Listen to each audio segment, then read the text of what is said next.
Bonjour à tous, on va voir comment préparer du chashu, la viande que l'on retrouve sur beaucoup de ramen. Il existe différentes façons de le préparer, on va avoir une méthode simple pour obtenir un chashu ultra fondant et en bonus un bouillon qui va servir à préparer notre bol de nouilles.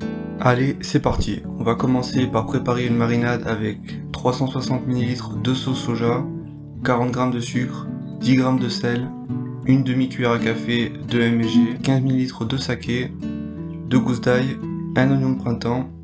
On va porter le tout à ébullition pendant environ 1 minute et on va laisser refroidir à température ambiante. Pour le porc, on va prendre un morceau de poitrine. Prenez un morceau pas trop gras avec pas mal de viande, sinon vous allez vous retrouver avec que du gras. S'il y a la peau dessus, enlevez-la. Vous pouvez la garder au congélateur plus tard, ça peut servir pour faire des bouillons. On va maintenant rouler la viande de façon à avoir ces belles tranches bien rondes à la coupe. On ficelle ça bien, que ce soit bien compact. Si c'est pas bien roulé, il y aura des trous au centre, ça va rien changer au niveau gustatif, ça sera juste d'un point de vue esthétique. Ensuite, dans une grande casserole, on va faire revenir la viande sur tous les côtés, puis rajouter 4 tranches de gingembre, 3 gousses d'ail, un oignon de printemps, un oignon coupé en deux, et on va mouiller à hauteur la viande avec de l'eau. On va porter à ébullition et écumer régulièrement jusqu'à ce qu'il n'y en ait plus, l'espèce d'écume grise qui va se former à la surface de notre bouillon, ça va permettre de garder le bouillon bien clair. Couvrez et laissez cuire à légère ébullition 1 heure à 2 heures en fonction de la taille de votre morceau. En général, ce que je fais, c'est que je teste avec une baguette.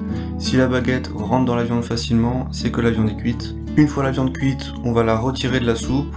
On va la laisser refroidir quelques minutes, puis la placer dans un sac congélation. Ne jetez pas le bouillon, comme je l'ai dit au début de la vidéo, il va servir à faire la soupe pour nos nouilles. Par-dessus la viande, on va verser notre marinade mélangée avec le bouillon de cuisson en proportion temps pour temps. Prenez pas toute la marinade, prenez-en juste assez pour couvrir la viande. Le reste de la marinade peut se conserver au réfrigérateur plusieurs semaines.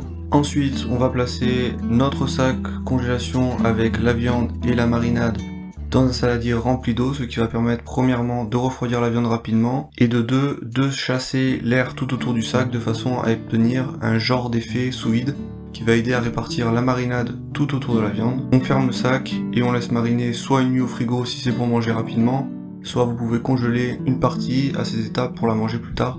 Vous aurez juste à la laisser décongeler au réfrigérateur. Après une bonne nuit à mariner au réfrigérateur, on va pouvoir maintenant trancher notre viande. On va la tailler en fines tranches. On peut voir qu'on a un beau résultat avec un bon ratio de gras et de viande. Maintenant pour la partie bonus, avec le bouillon de porc qu'il nous reste, on va pouvoir préparer un bol de ramen. Dans de l'eau bouillante, on va plonger les nouilles de notre choix, les laisser cuire et bien les égoutter. Dans un grand bol, on va mettre quelques cuillères à soupe de notre marinade qui a servi à préparer la viande. Ça va aider à assaisonner notre bouillon.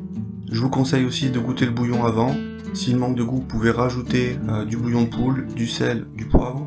On rajoute nos nouilles, le bouillon, on mélange bien et on rajoute les garnitures, quelques tranches de chashu, un œuf à ramen que l'on a vu comment préparer dans une précédente vidéo. Je vous mettrai le lien en description, de l'oignon de printemps et un peu de sésame grillé. Et voilà, notre bol de ramen est prêt. J'espère que cette recette vous aura plu. À la prochaine!